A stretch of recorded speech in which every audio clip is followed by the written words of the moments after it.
Alright, section 7.4 homework help. I'm going to take a look at 5 different problems for you. They all have something just a little bit different. The way we solve them is similar, but the setup is a little different.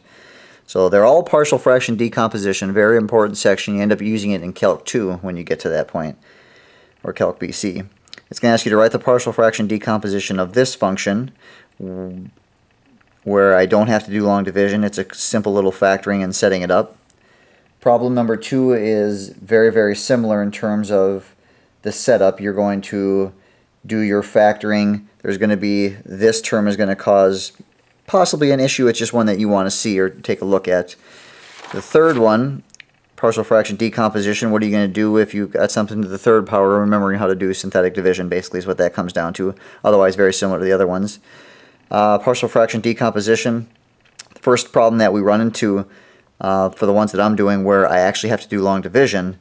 And then the fifth problem is going to be another one where I have to do long division and just a little bit of extra algebra. So a lot of different problems to take a look at for this particular example. Alright, so in this section, let's take a look at the first example. Write the partial fraction decomposition of that function. So first thing, of course, you're supposed to check for is, do I need to do long division or not? And as long as the exponent, the highest exponent in the numerator is smaller than the highest exponent in the denominator, doesn't matter how much smaller, as long as it's smaller, I don't have to do the long division. So I don't have to do long division here, which means the first step for us is factor the denominator as far as possible. I can see it has an x in common, so when I factor it, I get x times the quantity x squared minus 4, and if you can factor the thing in parentheses, do that. So my denominator factors completely into x, x plus 2, and x minus 2.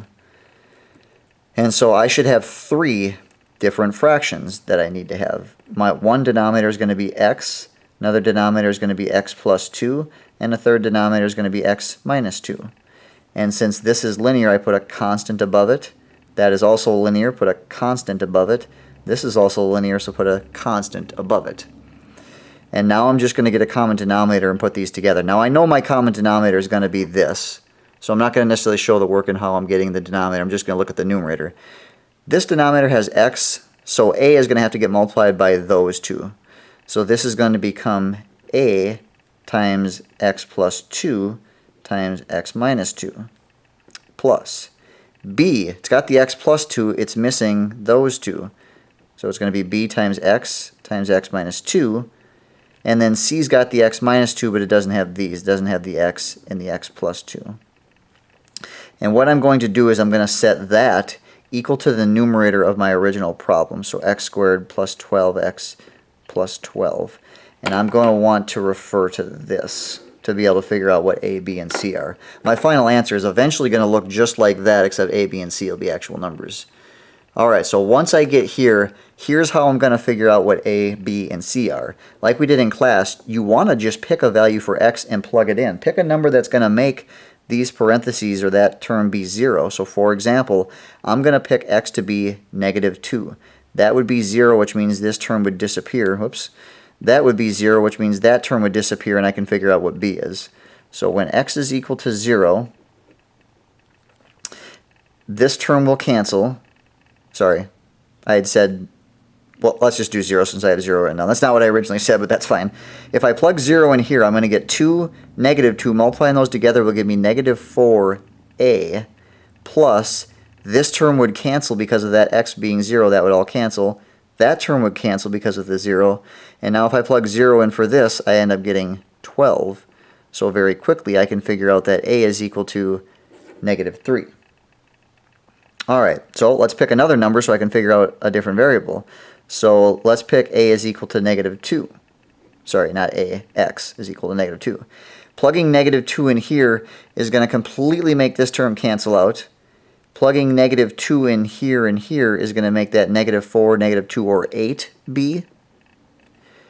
Plugging in negative 2 in this parenthesis will make that term cancel out. So basically these two terms cancel and I can figure out what b is. And now I do have to plug negative 2 in for x over here. So plugging negative 2 in and squaring it's going to give me 4 minus 24 plus 12. Or I can say that 8b is equal to, if I calculate that out, it looks like it ends up being, negative 8. And I can find out that b is equal to, give me 1 second here. Looks like b is going to equal -1. There we go. All right. And now I figured out a and b, so I want to try to keep c around. So the other number that would make these parentheses equal 0 that I haven't used, it looks like it would be +2. So let's use +2.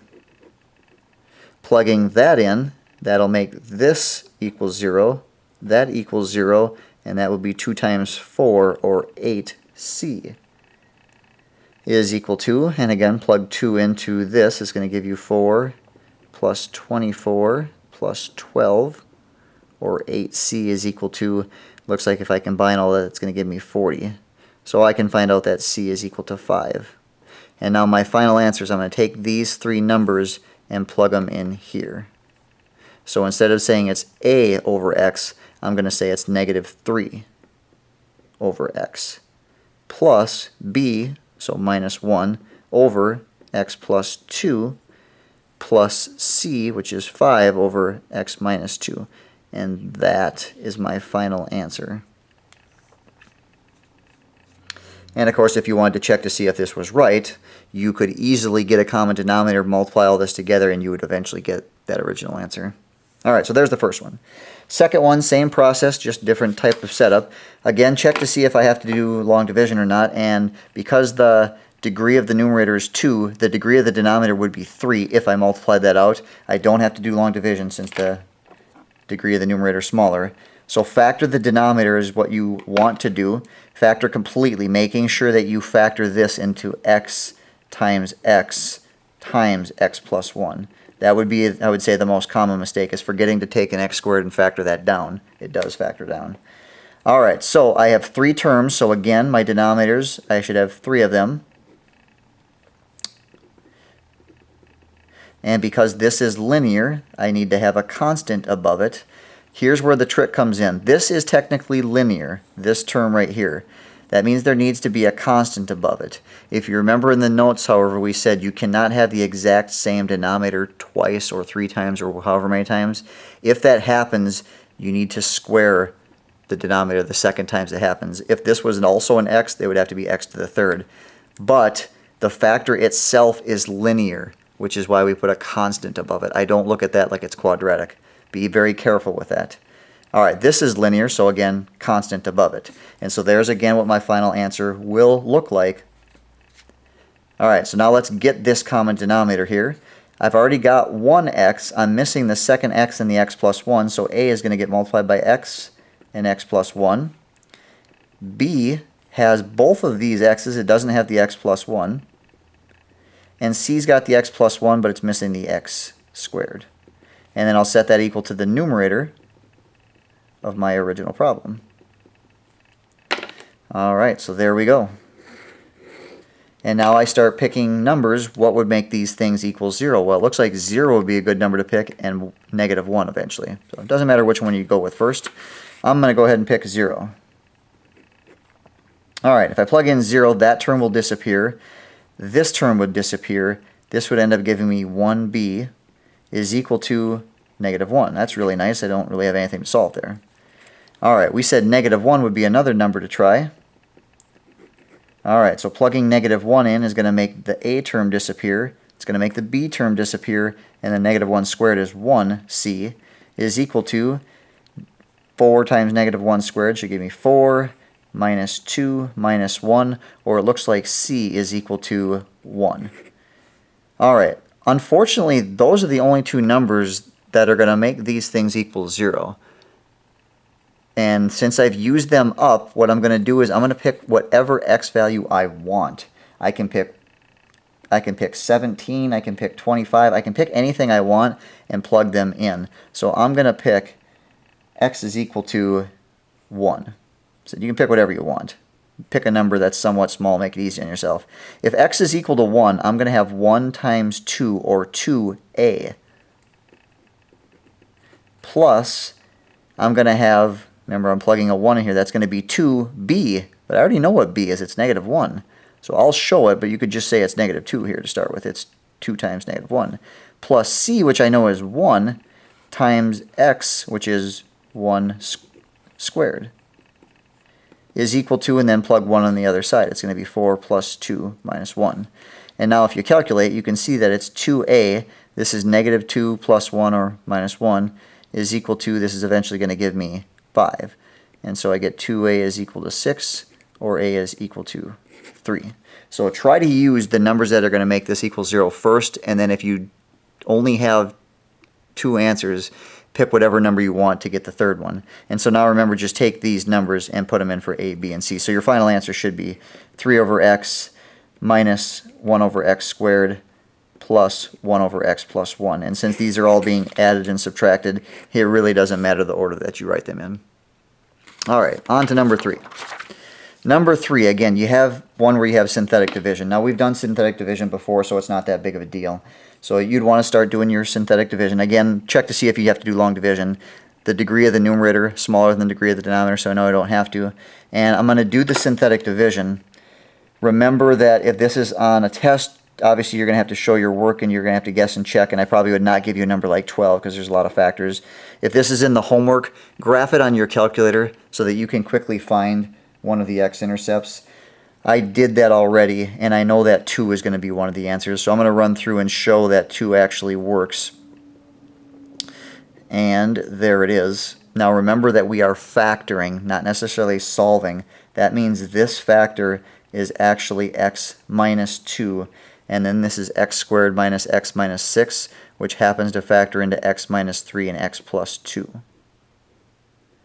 So there are the factors. Those are all linear, so like we've done for the first 2 problems, it's going to be a over x minus 2, b over x minus 3, c over x plus 2. And it doesn't matter which one you put a, b, and c over, eventually it'll work out in the long run. Alright, so I've got my least common denominator, I've got it all written out, and I say that this is equal to my numerator. And now I'm going to do my pick a value for x again. If you look at this least common denominator, it looks like 2, 3, and negative 2 would be the numbers I would pick. So let's start with the first one, x equals 2. So if I plug in x equals 2, oh, I guess I didn't write it out here. Let me go back and quick write this out. A has x minus 2, it's missing those 2, so I need to multiply it by x minus 3 and x plus 2. B has the x minus 3, it does not have the x minus 2 and the x plus 2. And C does not have the x minus 2 or the x minus 3. That is what I meant to set equal to x plus 6. So this is what you actually want to focus on here. Okay. So now plugging in a positive 2, that's going to give me negative 1, 4, so negative 4a. Plugging in 2 is going to make that term disappear. It's going to make this term disappear. And it looks like if I plug in 2 here, I get 8. So it looks like a is equal to negative 2. All right. Moving on to the next number, it looks like 3 would be the next number I'd want to try. So I'm going to plug in 3. That's going to make the first term disappear. It's going to give me 1 and 5, so 5b when I multiply 1 and 5 together. It's going to make the third term disappear, and then if I plug 3 in over here, I get 9. So b is going to equal 9/5. And then the last number I should try plugging in is negative 2. Plug in negative 2, it's going to make the first term disappear. It's going to make the second term disappear. That's going to be negative 4 times negative 5. Negative 4, negative 5 is 20. C is equal to, and then that's going to give me 4. And so C ends up being 1/5. And so your final answer might look a little different in the back because they'll probably factor it out. But A was negative 2, so I'm going to say it's negative 2 over x minus 2 plus B, which is 9 over 5 times x minus 3. And then C is 1 over, put the 5 in the denominator, x plus 2. And you'll see that if you looked in the answer in the back, obviously you didn't have to do this one, but if you did one like this and you wrote your answer like this, they will probably factor out 1/5, so the answer won't look identical, but it's the same. All right, the fourth one that we get to, finally I recognize that the degree of, the degree of the numerator and the degree of the denominator are the same. In other words, the numerator is not smaller. That means I have to do the long division. So I'm going to set that up.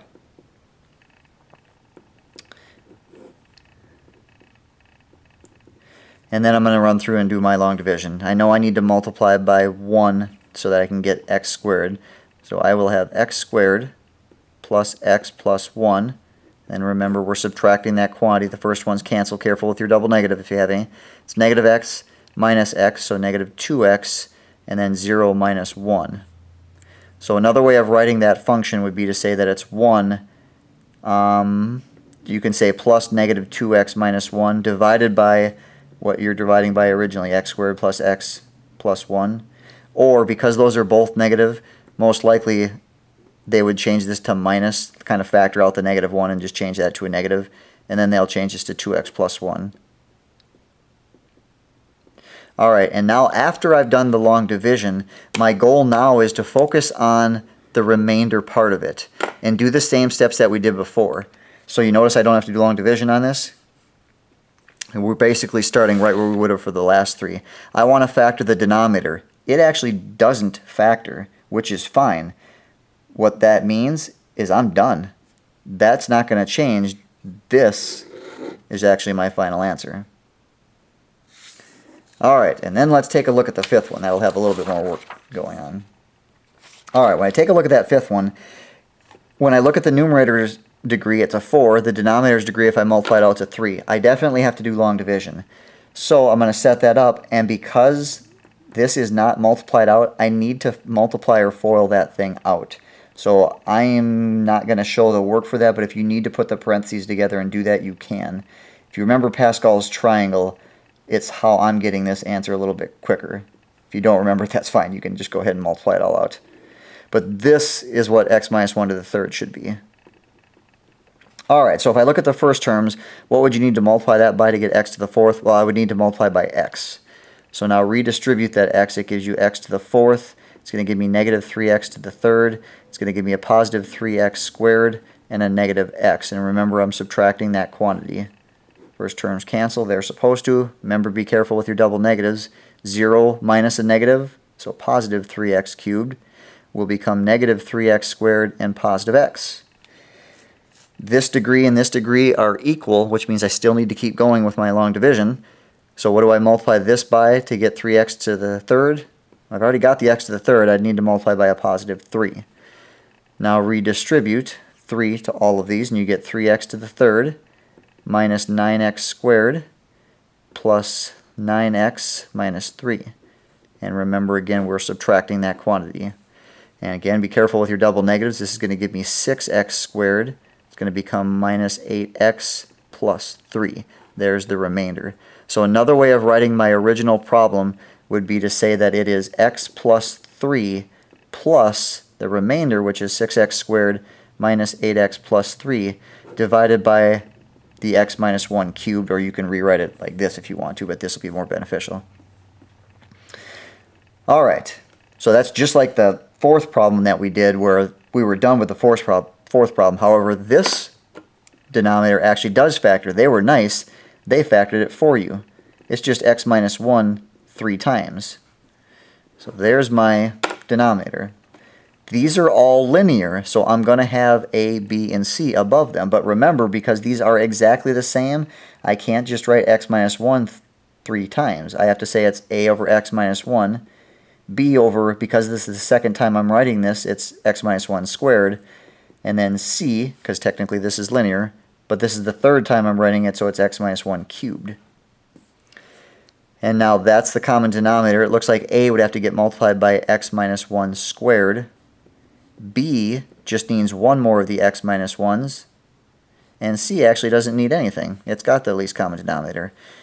And remember, I'm only focusing in on the remainder. This will be part of my final answer. So this is going to equal 6x squared minus 8x plus 3. And now the numbers that are going to make the parentheses equal 0, there's only one of them. It's 1. So I definitely want to make sure I pick that one. If I plug in 1, that will become 0, that will become 0. I'm going to get C is equal to, looks like it's 6 minus 8 plus 3, or it looks like I can figure out that C is equal to 1 right away. Now I'm out of these numbers, so kind of like we did for that other problem, I'm just going to pick a random number. Pick something that's going to make it easy, so I'm going to pick 2, for example.